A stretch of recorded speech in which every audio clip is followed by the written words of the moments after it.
Hi friends, ಇದೊಂದು ಸಾಸನ್ನು ನೀವು ಮನೆಯಲ್ಲಿ ಮಾಡಿಟ್ಕೊಂಡ್ರೆ ಒಂದು ಸಾರಿ 15 ರಿಂದ 1 ತಿಂಗಳವರೆಗೂ ಸ್ಟೋರ್ ಮಾಡಬಹುದು. ಪಾಸ್ತಾಗೆ, ಪಿಜ್ಜಾಗೆ, ಮೋಮೋಸ್ಗೆ ಪ್ರತಿಯೊಂದಕ್ಕೂ ಕೂಡ ಯೂಸ್ ಆಗುತ್ತೆ.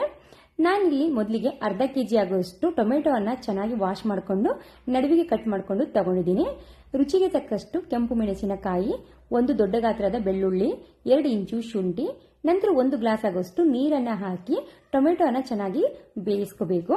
ಟೊಮೆಟೊ ಮೇಲಿರುವಂತಹ ಸಿಪ್ಪೆಯನ್ನೆಲ್ಲ ಸಪರೇಟ್ ಆಗಿ ಮಾಡಿಕೊಂಡು ನಂತರ ಇದಕ್ಕೆ 1 ಚಮಚದಷ್ಟು ಕಾರ್ನ್ಫ್ಲೋರ್ ಹಿಟ್ಟನ್ನು ಹಾಕಿ ನೀರಲ್ಲಿ ಮಿಕ್ಸ್ ಮಾಡಿ ಸೇರಿಸ್ಕೊಂಡು ಚೆನ್ನಾಗಿ 1-2 ನಿಮಿಷ ಕುಕ್ ಮಾಡ್ಕೋಬೇಕು ಫ್ರೆಂಡ್ಸ್. ಈ ರೀತಿ ಕುಕ್ ಮಾಡಿಕೊಂಡು ಸ್ವಲ್ಪ ಹೊತ್ತು ಇದನ್ನ ತಣ್ಣಗಾಗೋಕೆ ಬಿಡಬೇಕು. ಈಗ ಇಲ್ಲಿ ತಣ್ಣಗಾಗಿದೆ, ನಿಮ್ಗೆ ತೋರಿಸ್ತಾ ಇದ್ದೀನಿ. ಈಗ ಇದನ್ನ ಮಿಕ್ಸಿ ಜಾರಲ್ಲಿ ನುಣ್ಣಗೆ ಪೇಸ್ಟ್ ಅನ್ನಾಗಿ ಮಾಡ್ಕೊಳ್ಳಿ. ನಿಮಗೆ ಹೊರಗಡೆ ಅಂಗಡಿಗಳಲ್ಲಿ ಸಿಗುವಂತ ಚಟ್ನಿ, ಟೊಮೆಟೊ ಚಟ್ನಿ ಅಥವಾ ಸಾಸ್ ಮನೆಯಲ್ಲಿ ರೆಡಿ ಆಗಬೇಕಂದ್ರೆ ಈ ರೀತಿ ನೀವು ಜರಡಿ ಮಾಡ್ಕೊಳ್ಳಿ.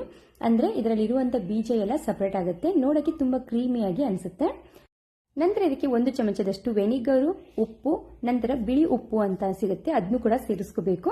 ನಂತರ ಕೊತ್ತಂಬರಿ ಸೊಪ್ಪು, ಪಿಜ್ಜಾ ಮಸಾಲವನ್ನು ಹಾಕಿ ಚೆನ್ನಾಗಿ ಮಿಕ್ಸ್ ಮಾಡ್ಕೊಳ್ಳಿ. ನಂತರ ಒಂದು ಪ್ಯಾನ್ಗೆ 1 ಚಮಚದಷ್ಟು ಎಣ್ಣೆಯನ್ನು ಹಾಕಿ ಮಾಡಿರುವಂತ ಸಾಸ್ ಅನ್ನ ಇದಕ್ಕೆ ಸೇರಿಸ್ಕೋಬೇಕು. ಇದನ್ನ ಚೆನ್ನಾಗಿ ನಾವು ಎಣ್ಣೆ ರಿಲೀಸ್ ಆಗುವವರೆಗೂ ಕುಕ್ ಮಾಡ್ಕೋಬೇಕು. ನಾನಿಲ್ಲಿ 2 ಚಮಚದಷ್ಟು ಸಕ್ಕರೆಯನ್ನ ಸೇರಿಸ್ಕೊತಾ ಇದ್ದೀನಿ. ಇದು ಹುಳಿ, ಸಿಹಿ, ಖಾರವಾಗಿದ್ರೇನೆ ತುಂಬಾ ಚೆನ್ನಾಗಿ ಅನಿಸುತ್ತೆ.